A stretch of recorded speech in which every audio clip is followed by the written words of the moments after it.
If you didn't know, Lemokey is an Keychron brand.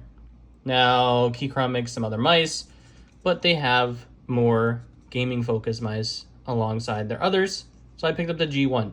Now, the G1 was interesting dimension-wise. It is around 117 millimeters long, about a tiny bit shorter than the new G Pro Compact will be.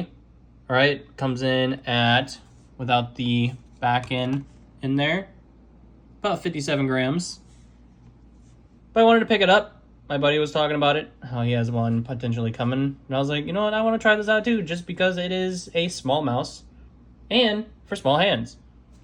Shape-wise, right off the back, it feels very good. You know, make sure your skates don't pick up anything on glass.